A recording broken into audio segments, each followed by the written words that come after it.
How to Stop Feeling Like Shit by Andrea Owen. I am an ordinary person, and I made a mistake.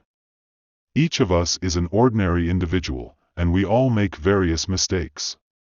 But a shocking fact is that different people react differently to their mistakes, and these different reactions shape different personalities and lifestyles.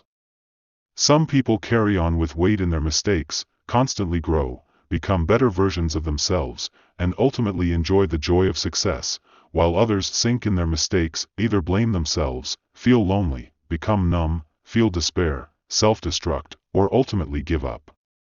We all make mistakes, and we all feel frustrated because of mistakes, but different habits of thought and behavior responses will determine whether you embark on a path of happy success or struggle endlessly in a life of misery and failure.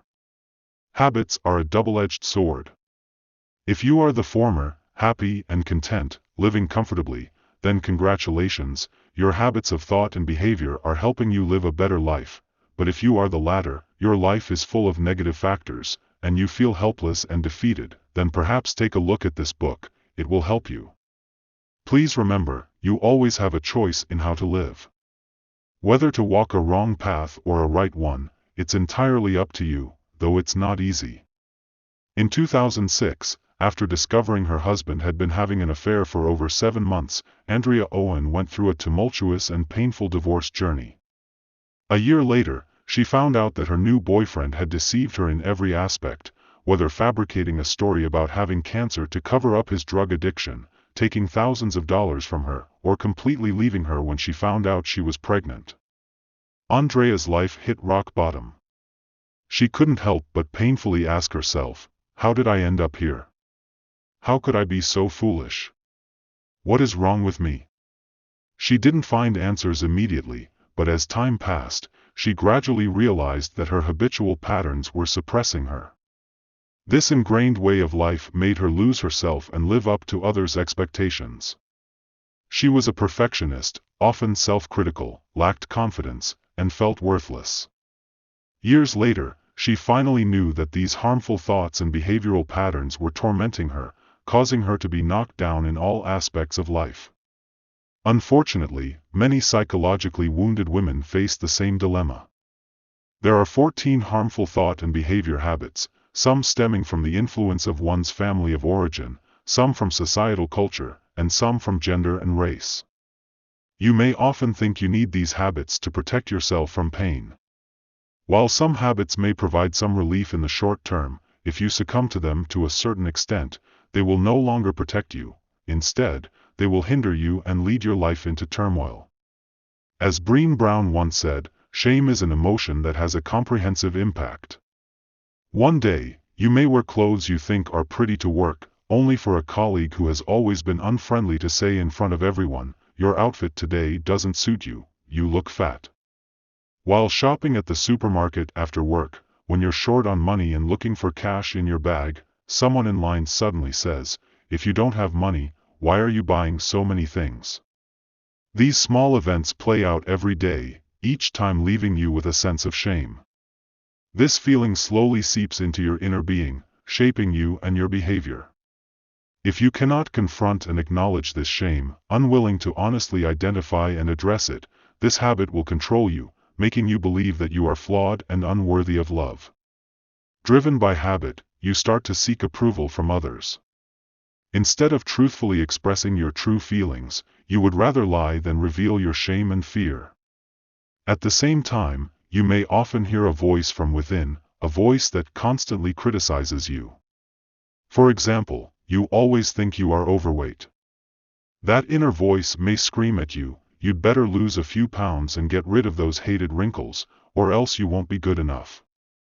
The serious consequence of this self-criticism is that it makes you prone to self-blame, leading to loss of confidence and even self-esteem. It's highly likely that you will start to choose evasion or self-destruction.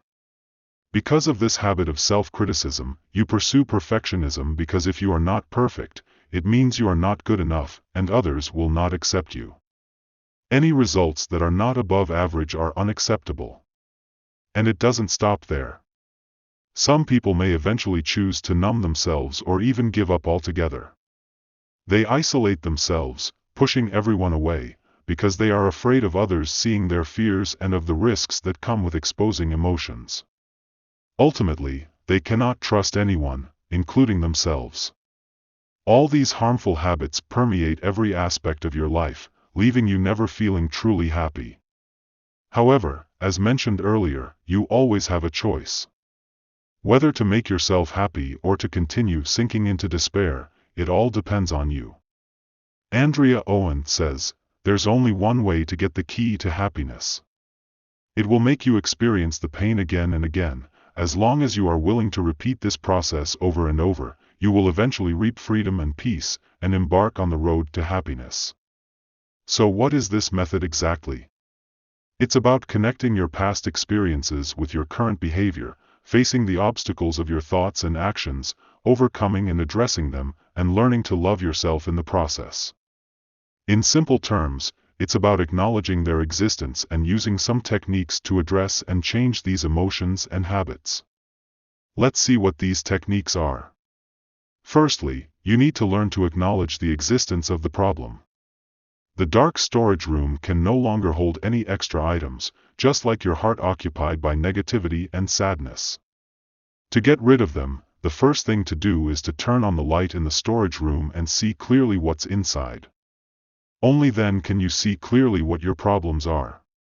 Pay close attention to your language habits. When do you start self-criticism? When do you feel ashamed? What do you say to yourself that allows these bad habits to thrive? Identify them and tell yourself that other people's opinions are not the truth. There is no need to overinterpret or overreact to them. No matter what others say, I'm fine. This doesn't mean that you can completely ignore the things that others say or do that make you unhappy, but through self-soothing and self-compassion, you can better manage your emotional reactions. Just like you might have made some mistakes, but you should tell yourself, "That's no big deal, I'm just an ordinary person like everyone else, that's all." Learn to forgive yourself, have gentle conversations with yourself, and you will gradually start feeling better, and through repeated practice, regain your confidence. Secondly, stop comparing yourself to others. Comparison is human nature, but you should learn to manage it. When you see people's wonderful lives on social media, you tend to habitually compare yourself to them. In most cases, you are comparing your everyday life to the few moments those people choose to showcase to the world on social media. It's unfair to measure your life against what you see from those people or situations, and blindly building your confidence on perceptions of one-sided appearances won't give you a healthy mindset. If you allow yourself to compare to others, you will fall into the trap, and usually end up losing more than winning. Thirdly, set reasonable expectations for yourself and relax your pursuit of perfectionism. We have many misconceptions about perfectionism, thinking that pursuing perfection is the same as pursuing success, excellence, and progress, but that's wrong. Pursuing greatness and excellence focuses on the self, how can I improve? Whereas pursuing perfectionism focuses on others, what will they think? There is a huge difference between the two. To break free from the shackles of perfectionism, there are two tools. Firstly, set reasonable expectations for yourself. As long as you do your best and complete the task, that's all that matters. Don't focus on the outcome, which is beyond your control. When you achieve something, encourage yourself and acknowledge that you did well. Secondly, give yourself permission. Allow yourself to be lazy occasionally, acknowledge your imperfections, and understand that your goals don't need to be extreme. Your personal development shouldn't be harshly categorized as right or wrong. When you make an effort to use these tools, you will experience more joy. Fourthly, learn to be grateful. When you find yourself in the grip of fear or disaster, gratitude is an excellent tool to overcome it. It can happen at any insignificant moment in life, hugging your pet tightly, listening to the laughter of children in the morning, putting on a beautiful makeup in front of the mirror, or confiding in sympathetic friends about your inner feelings. These tiny moments might be your happiest moments.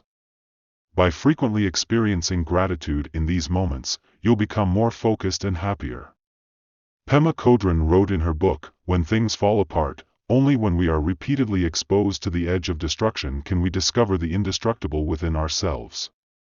Remember, all healed pain will turn into wisdom. Congratulations on finishing another book. Keep it up.